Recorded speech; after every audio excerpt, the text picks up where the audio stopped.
I went to a good school gone ghetto. It was a place everybody wanted to be at, but because of the lack of funding and some absolute terrors in that school, it turned bad real quick.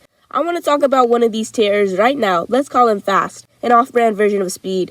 Now, Fast was worse than a demon. This man had no fear of God and no respect for the law.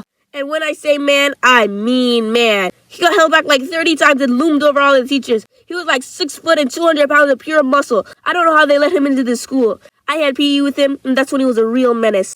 I always wondered, who would I run to if this maniac decided to go rabid and attack? And I realized, nobody, not even the teachers, could stop this kid. He was faster, stronger, and he could disappear into the night. Not even a SWAT team could take this man down. He would just eat the bullets.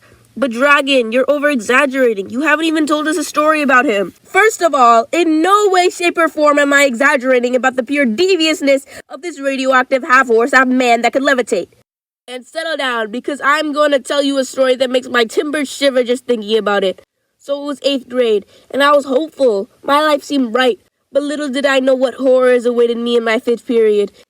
In the beginning of the class, the teacher had us sit outside for attendance, and then this man walks in late because he thinks that time doesn't apply to him. Then he proceeds to do a whole backflip over another kid's head. What the heck did I just witness?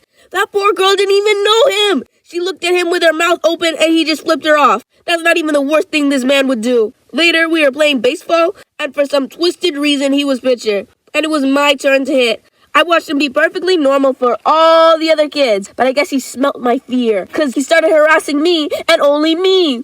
What you looking at, huh? You little baby. Where, go cry about it. I'll get you, little girl. I was so shocked. Then he threw the ball at me before the teacher even said to go. And at me, not where I could hit it. All I did was duck as a ball traveling 2 times the speed of light whizzed past me, and all I could do was feel the wind as it passed and the shockwave that traveled halfway across the world. I just stood there, and I tried to act calm, but I'd never been so afraid of another, not even human, more like entity before. The next day, I was minding my own business, talking to my friend, when out of the corner of my eye, I spot him, and he looked straight at me and heads towards me with everything that is evil glinting in his eyes. I turn around and try and ignore him when I feel his hand on my shoulder. I run and hide within a group of people that I don't even know. The next day, when I had PE again, was not any better. This man showed up to school with a ski mask on. Bro, this is Florida. The only thing this man is planning to do is murder. We were playing soccer, and he was on the opposite team as me. I'm actually good at soccer, so I'm playing, and I'm completely focused on the game, and I forget about Fast for a millisecond. That was my first mistake. He comes out of nowhere and kicks me in the shin with the strength of an atomic bomb with such a force that I actually fall over. Then he proceeds to jump over me and score a goal.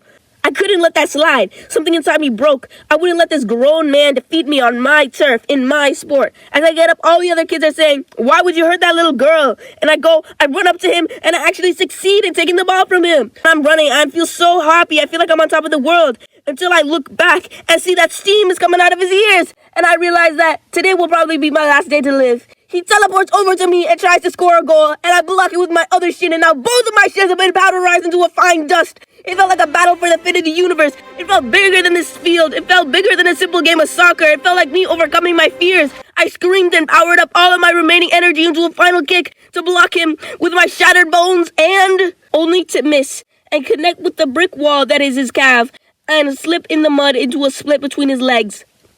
I walked off the field in defeat, and I looked back to catch a glance at him, only to see him in his full glory, with his pants down to his knees and the silhouette of something that I am not going to animate on full display. Moral of the story, there is no moral. Run before he gets you too!